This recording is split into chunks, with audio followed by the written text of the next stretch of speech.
Obsession isn't love. Love is choice, stability, and care. Obsession is a loop, an itch in the mind that keeps returning to the same person, the same moment, the same what if, until it gets resolved. And here's the part most men don't want to hear. That loop rarely starts because you were the nicest, the most available, or the most consistent. It starts when her brain can't fully file you away. Most guys are trying to buy desire like it's a vending machine. They put in attention, compliments, instant replies, good morning texts, emotional labor they don't even mean. They become a customer service rep for her feelings, hoping the reward drops out. Sometimes it does, for a week. Then it doesn't, and they're left confused, resentful, and stuck watching her chase the man who barely seems to try. That's not because women like bad boys. That's lazy thinking. It's because attraction doesn't respond to begging. It responds to tension, uncertainty balanced with safety, emotional contrast, a presence that feels rare. When everything about you is predictable, her nervous system goes to sleep. When you're a question mark, calm, grounded, slightly untouchable, her mind stays awake. She doesn't fall for your words. She falls for the pattern your presence creates inside her. So today, I'm not teaching you how to be a better boyfriend. I'm not here to make you more supportive. I'm going to show you 7 pleasure switches, psychological triggers that flip her from comfortable to chemically engaged. Not because you performed harder, but because you understand how desire actually works. Think of it like emotional engineering, the right stimulus, the right timing, and her brain starts associating you with a specific feeling she wants again. But I'm warning you up front. If you're needy, insecure, or secretly terrified of losing her, stop here. These aren't pickup tricks you spray on strangers. They don't work from desperation. Desperation leaks. It shows up in your tone, your pacing, the way you ask questions like you're asking for permission to exist. And if you use these switches to control someone, you'll create chaos you can't handle, and you'll deserve the fallout. This only works when you're stable, when you can walk away, when your life is full enough that her attention is a bonus, not oxygen. If that offends you, click off. Go watch something easy. But if you're ready to stop chasing and start being the kind of man her mind returns to without effort, stay with me. Because the final switch, the 7th, does something most men never learn. It makes her bond while you remain calm, not clingy. And once you understand the rule underneath all 7, you won't need tactics at all. You'll have gravity. Switch 1 is the validation vacuum. Most men think attraction is built by stacking reassurance like bricks. Compliment, confirm, chase, repeat. They see a beautiful woman and immediately start paying emotional rent. You're gorgeous. I like you. You're different. What they don't realize is that desire doesn't grow in a crowded room. It grows in space. When you flood her with certainty, you remove the only thing her mind can play with, the question of where she stands with you. Here's the simplest example. She says something that's supposed to be funny. The needy man laughs like he's applying for a position. You don't. You smile, maybe a small smirk, and you let the silence sit for 2 seconds, not to punish her, not to humble her, just because you're not performing. In those 2 seconds, her brain reaches for an explanation. Did I miss? Is he unimpressed? That tiny gap becomes mental real estate, and her mind moves in. The vacuum does the work. Online, it's even easier. She posts a perfect photo and gets 1,000 hearts from strangers who want a chance. She expects you to join the choir. You don't. You watch, then you keep living. That absence isn't disrespect, it's rarity. Her brain is trained on predictable attention, so the one man who doesn't hand it out for free becomes the anomaly she tries to decode. The rule is simple. Praise is powerful only when it's scarce and specific. When you do validate, make it sharp. Don't worship her looks like everyone else. Validate what separates her from the crowd. Her composure, her curiosity, the way she carries pressure. Then go quiet again. Space creates hunger. Your calm is the hook. Her imagination is the engine now. Switch 2 is emotional contrast, warmth with edges.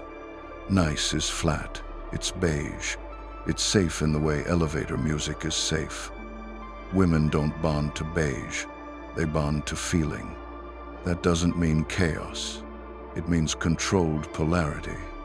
A man who can be playful and challenging, then grounded and sincere, creates a richer emotional experience than a man who only agrees, only comforts, only nods.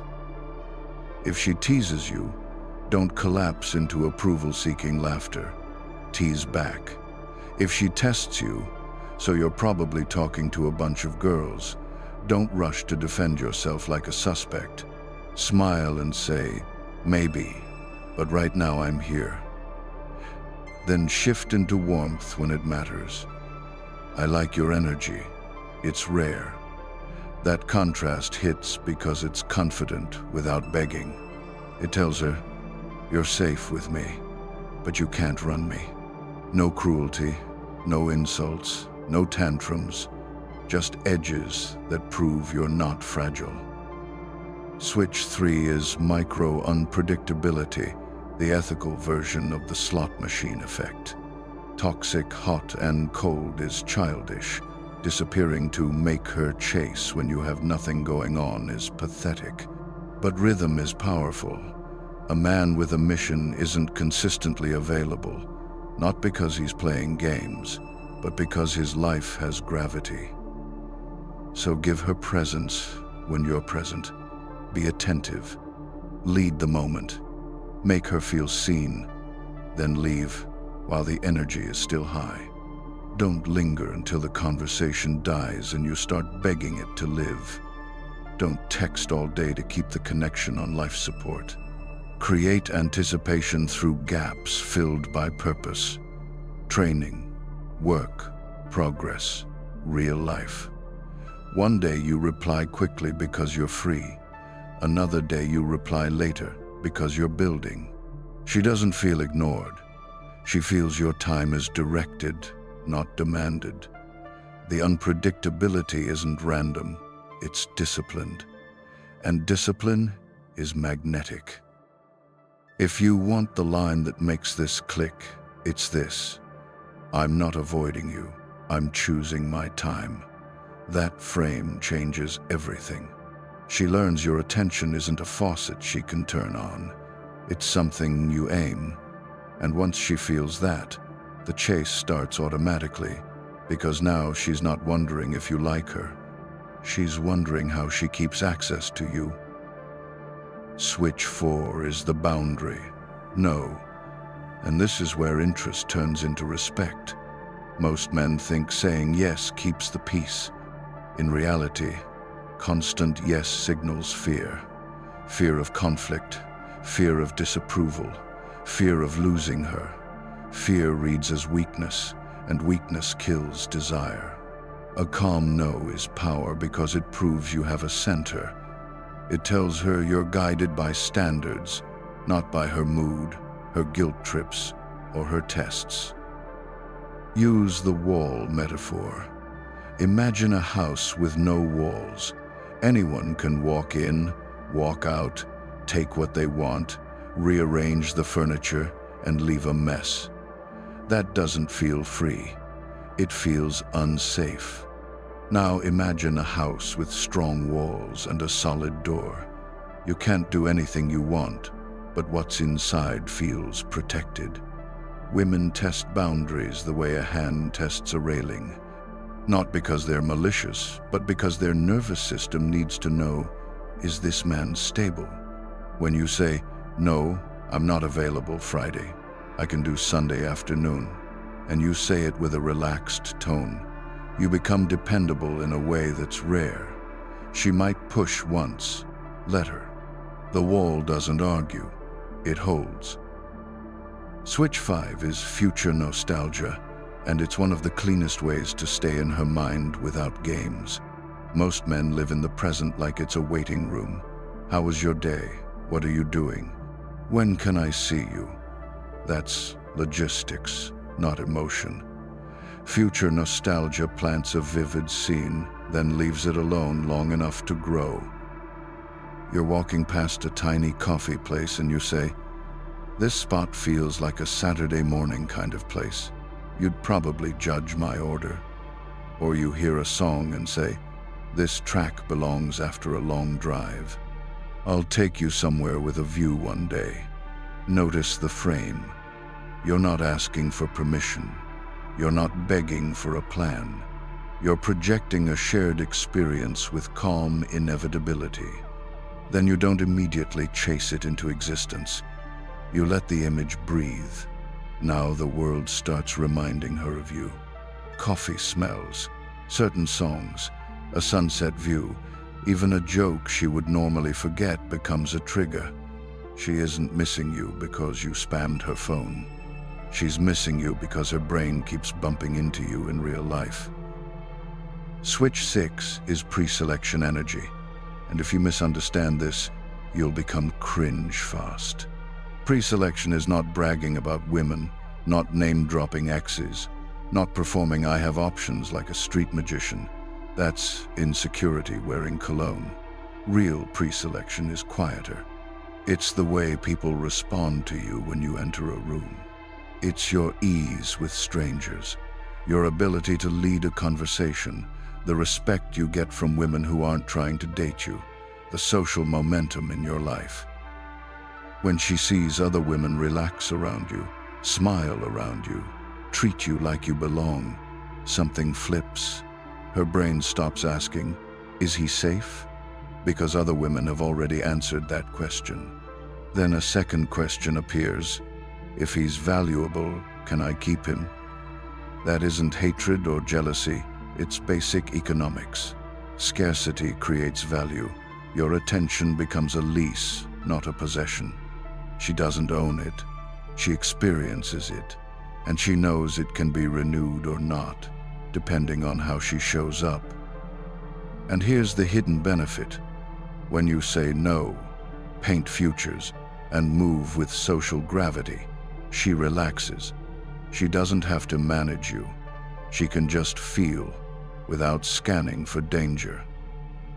These 3 switches are where most men lose control because they try to fake them. Don't. A boundary only works if you can enforce it. Future nostalgia only works if your life is actually interesting enough to invite her into. Pre-selection only works if you're building a world worth joining. Get those right, and you'll feel the bond tighten without begging, performing, or over-explaining.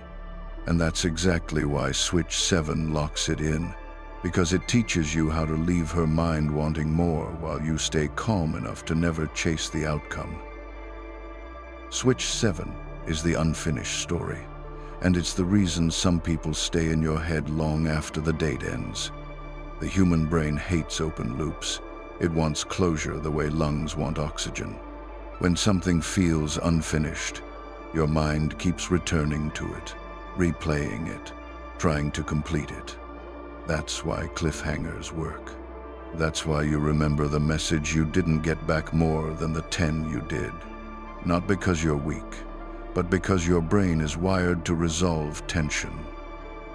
Most men kill attraction by over-explaining. They talk a moment to death. They text a paragraph when a sentence would do. They reveal every detail about their past, like they're handing over a user manual. They stay on the phone until the conversation collapses into awkwardness. Then they wonder why she feels bored. She's not bored of you. She's bored because there's nothing left for her mind to do. The unfinished story is simple. End first, while the energy is still alive. Leave the table when she's leaning in, not when she's checking the time. If you're telling a story and you reach the good part, pause, smile, and say, "That's a long one. I'll tell you the rest later." Then switch topics. If she pushes, don't cave. Hold the frame lightly. Later. That single word turns you from a completed task into a continuing series. You become a question mark she wants to solve. This doesn't mean playing childish, disappearing games. It means having the discipline to stop before you drain the moment dry. Text her something that lands and then go live your life. Let anticipation build without panic. Let her wonder without suffering. The goal isn't to make her anxious. It's to give her mind a thread it wants to follow. But here's the master rule underneath every switch. Detachment is the engine. If you're using cliffhangers while secretly shaking inside, it leaks. If you end the date early but you're pacing at home hoping she double texts, that's not power. That's theater. And women don't fall for theater. They feel the truth underneath the performance. Detachment doesn't mean you don't care. It means you don't cling. It means your value isn't negotiated through her reactions. You have a mission that existed before she showed up and will exist after. You have standards that don't bend because someone is beautiful. You have emotional self-control, which is the rarest form of strength in a world full of impulsive men. When a woman senses that, her nervous system relaxes. She can desire you without fearing you'll collapse into neediness. She can move closer without feeling trapped by your expectations. That's the real obsession people talk about. Not mind control, but the pull toward a man who is stable, selective, and emotionally clean. A man who can give warmth without begging for reassurance back. One more thing. Always keep it consensual. The moment she says she's uncomfortable, you stop. A cliffhanger isn't withholding affection to punish. It's pacing the connection so it stays alive. Your job is to lead, not manipulate. If you need tricks to keep someone, you're not building attraction, you're renting it with fear. Build character, and attraction follows.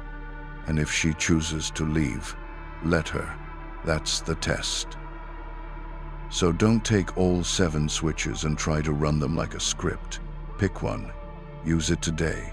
Leave one conversation on a high. Say one calm no. Plant one future image and walk away. Watch what happens when you stop trying to be chosen and start choosing. And if you're wondering what comes after she's attached, how to keep attraction without becoming a tyrant or a doormat, that's the advanced level. That's how you turn chemistry into loyalty and tension into trust. If you want that, subscribe. Not for entertainment, for application. I don't want passive viewers. I want disciplined men who build real gravity.